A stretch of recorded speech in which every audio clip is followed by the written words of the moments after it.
Let's get started. Okay, thank you guys. Now, the recipe for financial freedom revolves around, one, you have to develop a mindset that is not a minimal mindset. And here's what I mean by that. Scarcity is not allowed in this business. Scarcity is not allowed. You have to have that millionaire mindset. So many of you guys are doing things that you say, well, I got to keep this to myself because if I tell somebody or if I tell others about it, I won't have any deals.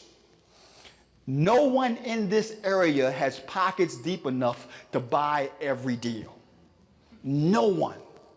That's why I'm not challenged by the fact that I can come up here and do these free meetings every month, give all the information away for free, and not worry about any of you guys. You know why? Just for the same reason why I asked you to stand up, because only 5% of you guys is going to do something with it. So I could care less if I have 1,000 people in the room. Only 5% of those people are going to do something with the information I give you. That's the harsh reality about real estate investors. Now, you have to acquire specialized knowledge. What I teach my mastermind students, I don't teach them to be a wholesaler, a rehabber, a buy and hold investor. I want them to be a transaction engineer. What does it mean to be a transaction engineer? That means to have the ability to take and look at any deal and make money off of it. Regardless if it's a wholesale, rehab, you have 8, 9, 10 different options that you can make money off of the deal. That's what a transaction engineer is all about. That's what these individuals that were talked about the deals they were doing this month was talking about. The mindset of being a transaction engineer. Take action. My number one cure is action plus offers equal profit. Action plus offers equal profit. Here's the 5 laws to guarantee success in real estate investing. Law number 1, clarify your direction. And here's what I mean by that. You must have a plan that's outlined that you're going to follow on a regular basis. And it's not just any plan. The plan should be a plan that has been laid out that you know if you do, you're going to get results. So you have to have a specific targeted plan in order to get the results that you want.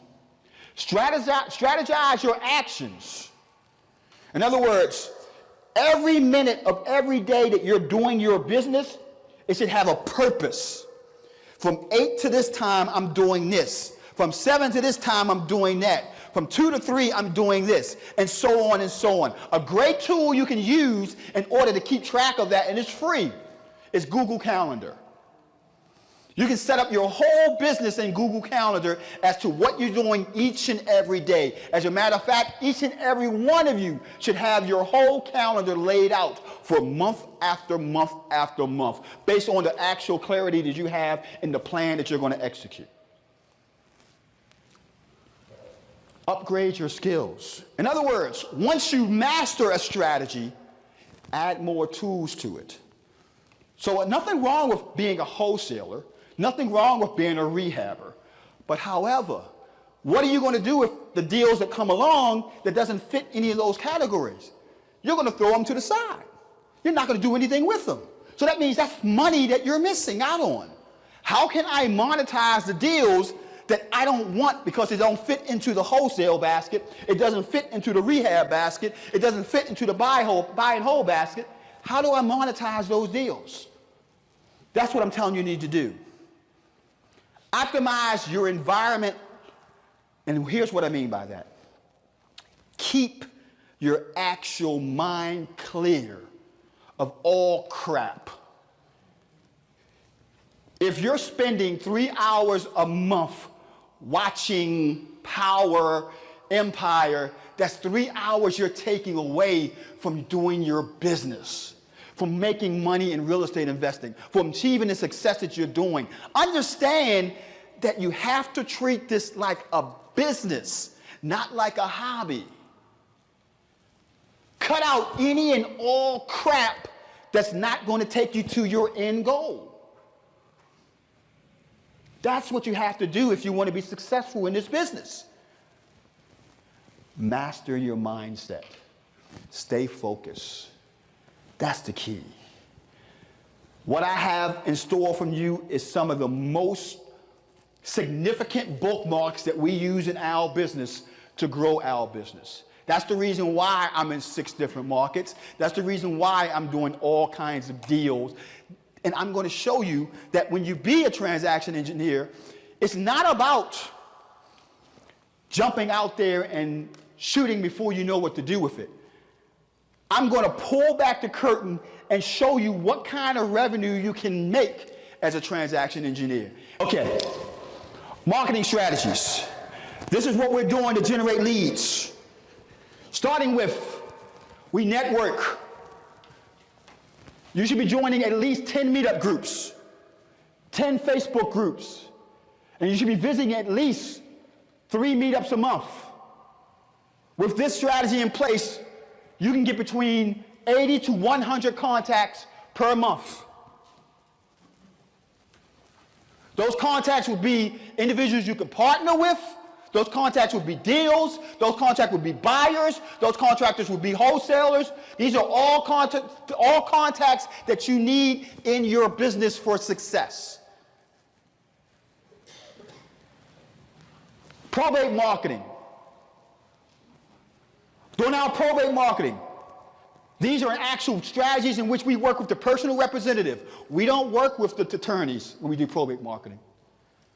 These are strategies where we're going down to the courthouse and we're actually researching the actual leads. And when we research these leads, we look for leads that are 90 days open up to 18 months open. That means cases that are still active that's in probate.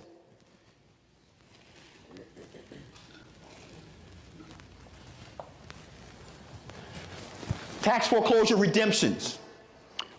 What is a tax foreclosure redemption? It's when a person is being foreclosed on because of tax liens. They can be found in what's called the daily record. So we go after those individuals to buy the property from the owners so they don't get foreclosed on. That's tax sale redemptions. I love owner-occupied with no equity. Now, why did I say with no equity? Because I'm looking to take over payments. I'm looking to do guaranteed rent. I'm looking for owner-structured financing. I'm looking for rent-to-own deals.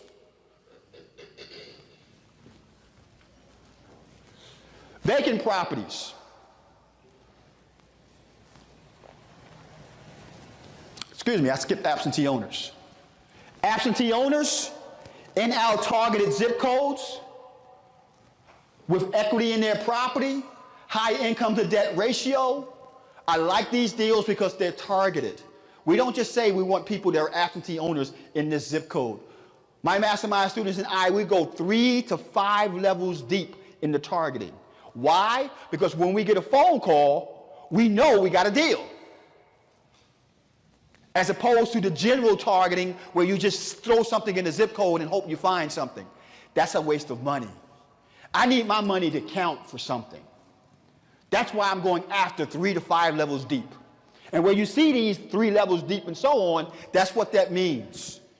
3 to 5 levels deep in targeting. Can you explain that again? Sure, I'll give you an example of the 3 to 5 levels, the 5 levels deep with absentee owners.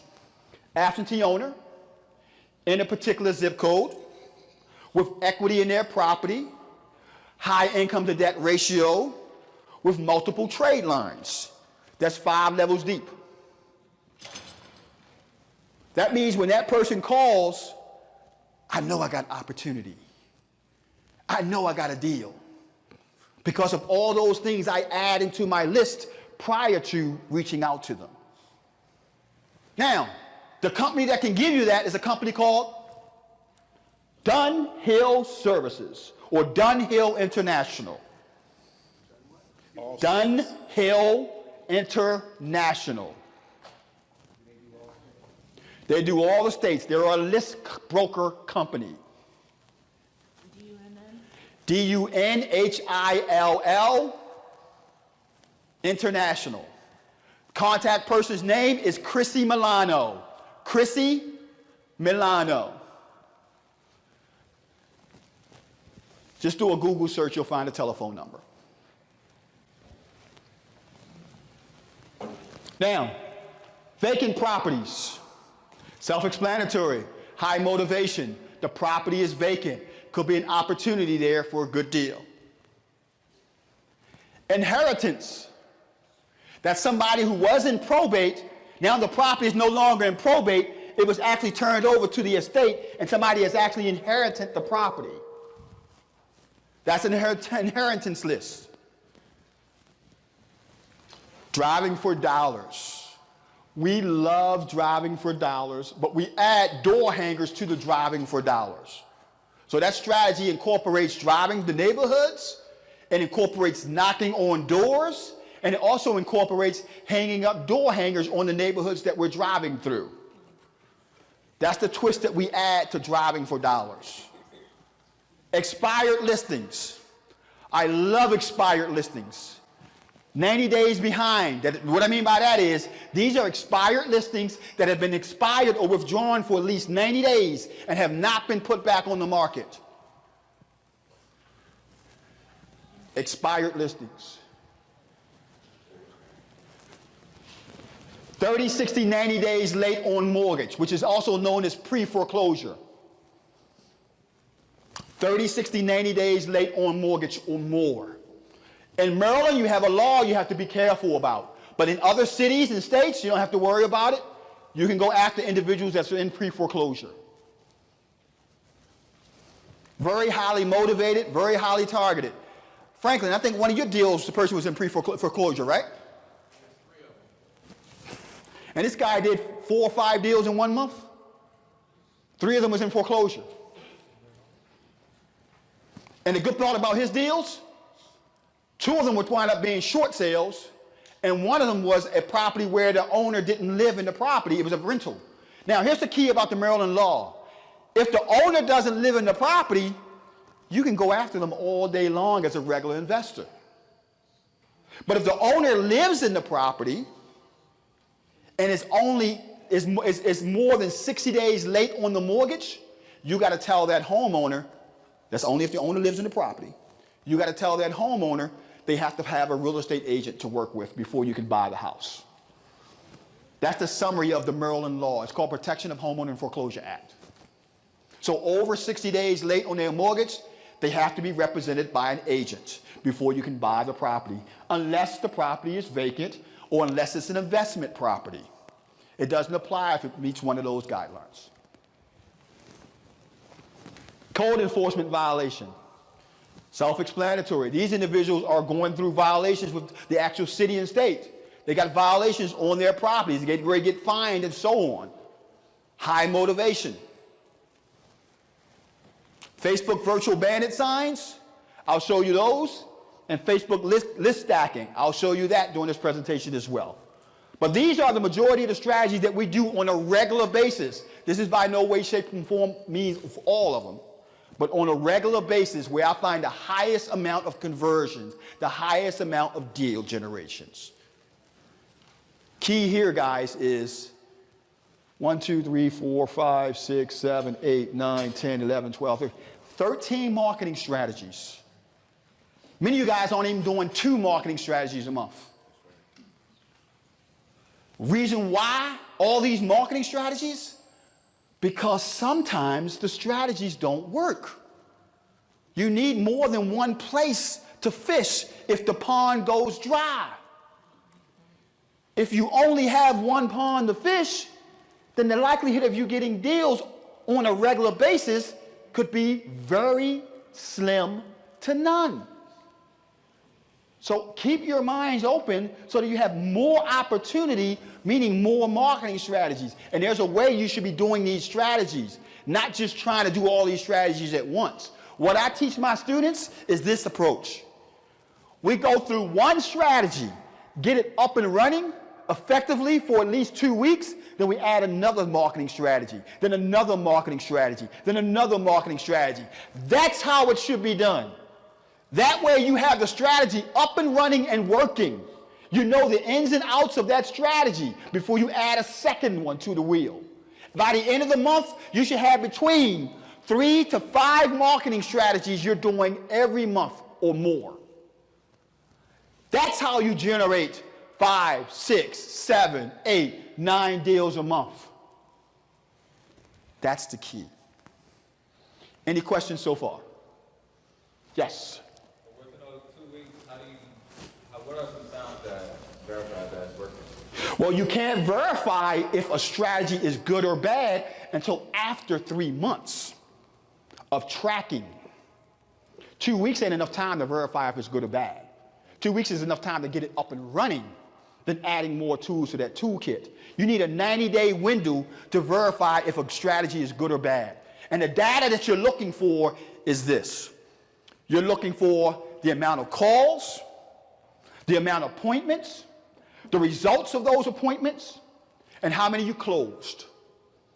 Those are your 4 main metrics. That's going to tell you if that strategy is good or bad. Not 1 month of it, 3 months. That's why every marketing plan we execute has a 3-month review window where we look at it every 3 months to see what's working, what we need to spend more money on, or we need to take money out of. I'll go here and there. Yes. You have code violations and you have properties from, what is that code? Code violations and properties from, yeah, properties from code violations. That's what I mean. I thought it was something extra. Anyone? Yes. What was the list of the review again? Say it again. The review process. The last is how many deals you close. No, what was the, you said it was 4 of them. What was the 4? I didn't get on. Okay, the first one is how many calls you got. Out of the calls, how many appointments you set. Out of the appointments, how many deals you went to. Out of the deals you went to, how many you closed.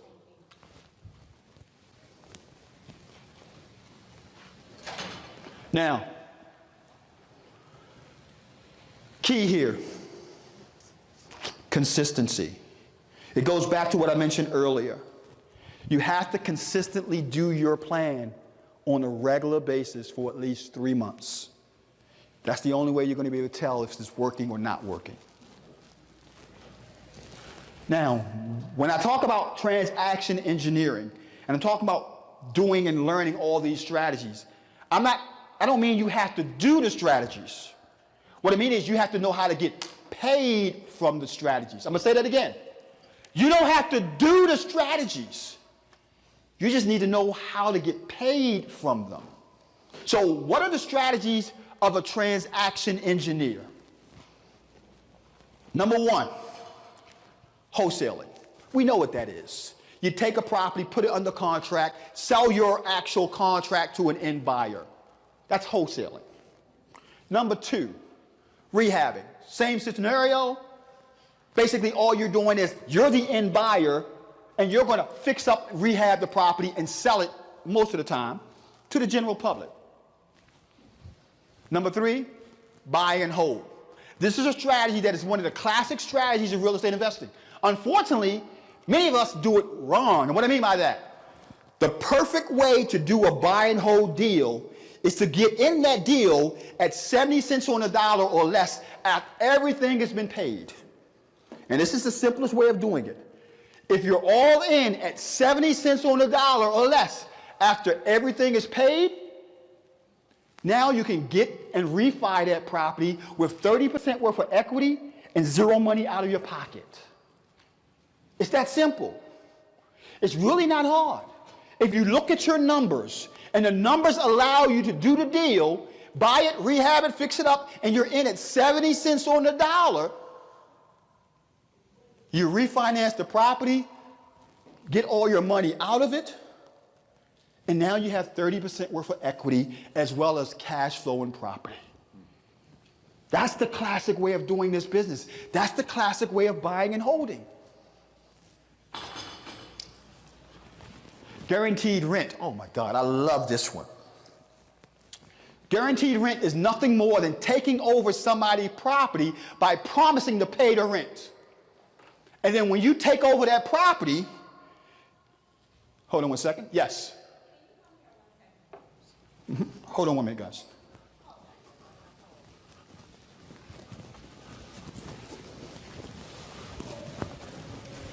Oh, he has a question. I'll make sure none of this is about to go up.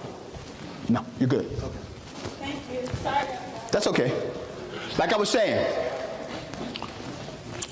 guaranteed rent is nothing more than taking over a property, promising to pay the person a set dollar a month per month. So that set dollar a month, for example, it could be a deal where the person is expected to get $900 a month. You take over that property, guarantee that landlord, that owner, $900 a month for the luxury of you taking over their property. Now you're going to take their property that you took over and you're going to rent it out for $1,300, $1,500, $1,800, $3,500 a month. So where he was getting $900, you're going to get X amount of dollars over that. That's your cash flow that you make every month. Now, how are you doing it? One, you're doing it by way of looking at the dollar amount you're promising him and seeing is there a spread that you can make for the dollar amount you promise him and the amount of money you collect from rent. And what commercial we call the highest and best use. So we're looking at that property, at that rental and say, what's the max rent we can? Or could we actually change the highest and best use from a single family rental? Could we make it 4 rooms? Could we make it 7 rooms? If we make it 4 rooms, we can make upwards to $2,000 a month. If we make it 7 rooms, we can make up to $3,500 a month. Maryland just passed a law in regards to properties having to be inspected every month, which also gave us an opportunity to take a regular property that was normally 4 rooms, we can now take it up to 7 rooms and not have to have it licensed as a boarding house. Think about what I just said. You can have 7 unrelated persons in that property as long as in the current condition, meaning the house has not been demolished and new development has come into place. 7 people can be in one house. I know a person, I only do 4. My average rental room is $2,200 to $2,500 a month. But I know a young lady that's doing 7, averaging $3,500 a month, paying out $900 a month rent. And the 7 rooms she's doing, she's only looking at houses where she actually can do, that's 6 to 7. She's only looking at houses where there's either 3 to 4 bedrooms, a basement that's big enough where she could put 2 rooms, and a living and dining room that she can convert into a room. So in other words, you have to be able to walk straight back to the kitchen without going through any of these rooms. And she's making 7 rooms out of these units and collecting $3,500 a month and kicking out $900 to the actual owners. Think about that. I can't hear you. And that's without taking title, yes. The guaranteed rent program, you're not taking title. All you're doing is what's traditionally known as a lease with a right to sublease. That's all you're doing. Yes. So it's not similar to like subject to. I can't hear you. So it's not similar to like subject to. No, it's not subject to at all. You just think about what I just said. A lease, you're leasing the property, but you have a clause in that lease that says you have the right to sublease it. That's it. Master leasing. That's what it's called. 4 rooms, you can average $2,200 a month rent. 7 rooms, up to $3,500 a month. She's averaging $500 a month per room. And getting it. The beauty of this strategy is that you only need to have 3, 4 of the rooms rented in order to make it to break even. The other rooms are pure profit. You can have 2 vacancies and make money. You can have 3 rentals and break even out of the 7. Yes. How does she avoid, you said something about the inspections. How does she avoid the inspection? She doesn't avoid the inspection. She's not avoiding anything. She's going through the average inspection that you have to do at the property. So you have to register it as a rental. She's registering all 7 rooms. Charles. Yes. You got Okay, you're saying that she's looking for 3 to 4 bedroom properties. Yes. Okay, if she has a 3-bedroom property, how is she physically converting that to a 6 to 7 bedroom property? I'll go over it again. Owner letting them I'll go over it again. make changes to the property? Exactly. I'll go over it again. 3 bedrooms upstairs. The living room and dining room is being converted to a bedroom. The basement is being converted to 2 bedrooms. Split. When you say converting, I mean, are you putting a drywall or you? Yes. Absolutely. And the landlord allows you to do it. Yes. Absolutely. Hey, Charles. And that's also her marketing strategy. Now, she's not only doing this by way of guaranteed rent, too.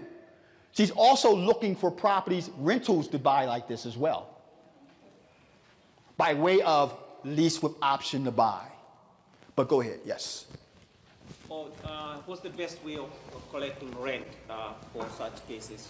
The best way of collecting rents on such cases, the way I do them, I do my own property management. I have a person that goes by collect the rents. Other people would have individuals like property management companies that collect the rent. I'll tell you an example of one company that does it. The Chariot Group. They'll collect rents for you on rooms. Do you guys collect rents on rooms? No, you guys don't do property management at all, do you? No, they don't do property management at all. The other way of doing it is having somebody in the property collect the rents for you and you get them a discount off the rent. So there's a number of ways in which you could do it. Most individuals do it by way of either property management or themselves, hiring somebody to go by there and collect the rents. What about using like PayPal and Swipe and all that kind of stuff? Are you sending it? The question is, could you use like a PayPal or a Stripe or something like that? You could, but because of the transient nature of that business, most individuals, what they'll do is they'll collect the rent physically, either weekly or bi-weekly. And that's how it's usually done, weekly or bi-weekly. Any other questions? Yes. If you have 7 rooms, you're looking at 2 bathrooms. And that's how she would have it, 2 bathrooms. I do the maximum of 4.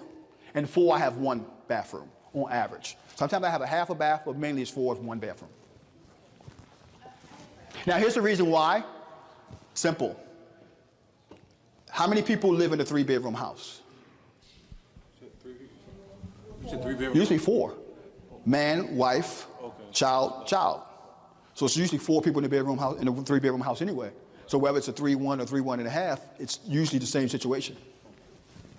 Yes. Yeah, so how long of a lease is a lease? Great question. How long is the use on average? If you're doing the guaranteed rent, it's 2 to 3 years.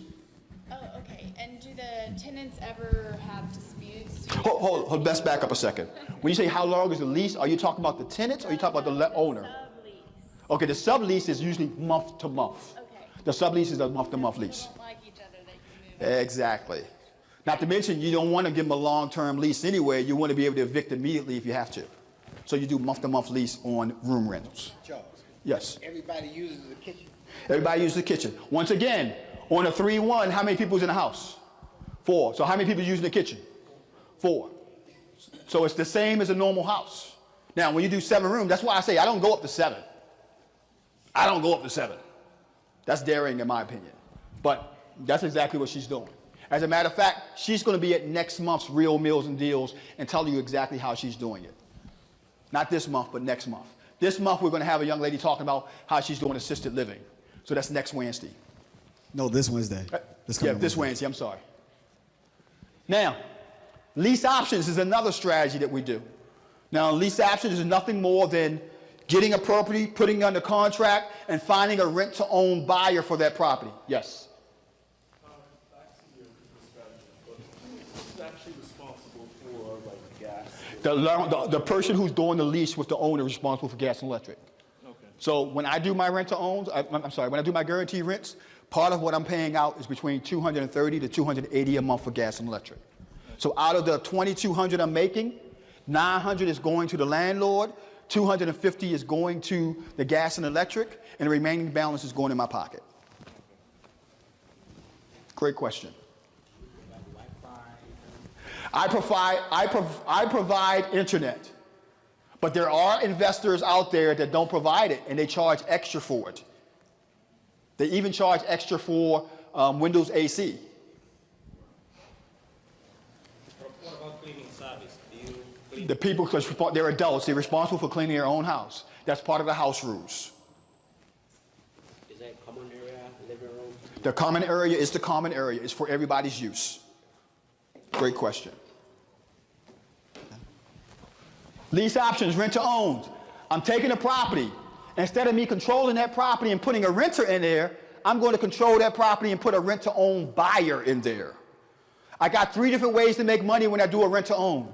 The down payment, the difference between the rent that I'm getting the actual seller and the profit that I'm putting on top of it, and the profit I make when I sell the house. 3 different profit centers. Give you an example. Property is worth $140,000, or property has $140,000 on it. I'm going to get a rent-to-own person to give me $5,000 down. That goes in my pocket. I'm going to rent the property from the landlord for $900 a month. I'm going to rent it to the rent-to-own person for $1,600 a month. Why? Because they're rent-to-own. They're expecting to pay more because this is going to be a property they're going to own. So they're going to be paying me $1,600. I'm giving $900 to the landlord. That's an extra $600 in my pocket. The person who's doing rent to own, they're responsible for paying their own utilities. They're responsible for making all minor repairs. So the next thing is, the person who I'm doing a rent to own with, I'm going to give him $140. I'm going to give a rent to own person who's going to buy from me, I'm going to charge $160 for that property. My expectation is to sell it to the rent to own buyer in at least 2 to 3 years. So my contract with the rent to own landlord is for 2 to 3 years minimum. So I have 3 ways to make money when I do this rent-to-own strategy. Now, link optioning, that's another strategy. Now, what I mean by this, and keep this in mind, the beauty about what I'm telling you guys is this. In fact, I'll wait till we get to the end. Link optioning is where you don't do any of the management. All you do is put the people together. In other words, you get the land, the person who owns the house, you find him a rent-to-own buyer. And you put the 2 together, and your fee is the down payment. So the owner is responsible for dealing with the rent-to-own buyer. All you're doing is linking the 2 together. That's it. And then you step out of the deal. And the owner works with the buyer with what you have set up in place for him. You just get the down payment. Exactly. The down payment is the option fee. That's your fee for that. That's beautiful. Tenant placement. A beautiful, beautiful strategy. Tenant placement is nothing more than what I just mentioned with the link option. It's nothing more than finding a tenant for the landlord. Your fee is the first month's rent, and then you're gone. So once you find a qualified tenant for the landlord, you give that tenant to the landlord. The landlord pays you the first month's rent, and you walk away and go find the next one, the next one, and the next one. The good part about that is the average first month's rent in Baltimore, Maryland, is $1,000. You could do 5, 10 of those a month. Tenant placement, great strategy. Yes. Yes, great question. On the tenant placement, we're doing the background check for the landlord. We're doing an employment verification. We're doing child sex offender check. We're doing all those different things for the landlord. And then we're getting the first month's rent as our fee for that. You're marketing to tenants, or you're marketing to the landlords who can't rent their properties. Either or. So with the checks, do you just deduct the fees that's associated with those checks on the first month's rent, or do you charge an additional fee? Our fee for tenant placement is first month's rent. As far as those checks, it comes out of the application fee. Okay. So we charge an application fee for each tenant, and then we use those application fees to pay for the checks. Okay, perfect. Thank you. No problem. Other contractor referrals, self-explanatory. You give a contractor referral, he pays your referral fee. Realtor referral, same situation. You give the realtor a referral, they pay your referral fee. Lender referral, same situation. You give the lender referral, they pay you a point or two off of the actual loan. referral fee. Now, here's the magic of all of this. You don't have to do any of this. All you need to do is know the people that do it and make a joint venture agreement with them that you send them the lead and you guys split the profit 50-50. Think about it. That's what's being a transaction engineer. I'm not telling you to learn all those things. What I'm telling you to do is this, to know who is doing all these things. Know who's doing wholesaling, rehabbing, buying and holding, yada, yada, yada. And when that deal comes across your table, you send it to that person that you have the relationship with and you make a profit from it. That's what being a transaction engineer is all about. It's not about learning and knowing how to do all of this, but knowing how to generate revenue from other people's efforts. So find out who's doing wholesaling. Who are the real players, the real rehabbers, the real buy and hold investors, the real guaranteed rent people. Who's doing lease option, link option, tenant placement, contractor referral. You know, I mean, contractors is self-explanatory. Realtor, self-explanatory. Lender, self-explanatory. I'll tell you right now one person you can reach out to. His name is Charles Blair. You can reach him at 443-925. We do all of those things. 443-925-2860.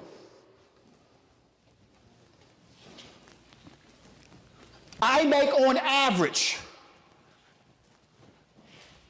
$7,000 to $10,000 a month on tenant placement alone. I have 3 companies that I send my leads to. All I do is market for leads. I send them the lead, they close the deal, we split the profit 50-50. That's it. Now, are you going to have some of your people fall out? Yeah. You can have situations where you may not get a payment that you thought you deserve or something. You just cut that person out from leads and you bring somebody else in. That's all.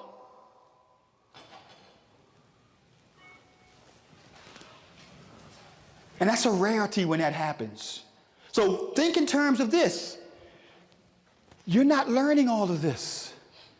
You just need to know what the deal looked like that's a good deal from what other strategy this is.